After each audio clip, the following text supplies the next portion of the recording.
very important? Yes, I think so. It helps us to follow the rules and be better students.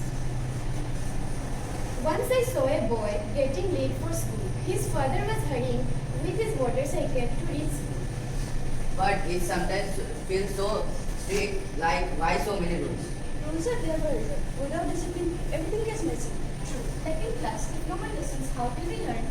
Also, once I saw a man got late for his train. Also, he missed his interview as well. This is why being on time is important.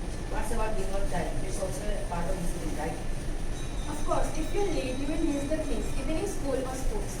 I mean, even if I'm late, I can class, so it's better to come home. But sometimes we get late to any reason, some reasons. Is that really good? No, not always. But if we're late, that's a problem. Yeah, teachers get mad and we miss more. My mother says time is like money, don't waste it. Also, my father says discipline makes you strong. It helps us grow and do well in life. So we all agree that discipline and being on time is really good. Let us follow Prophet for now. Yeah. Same here.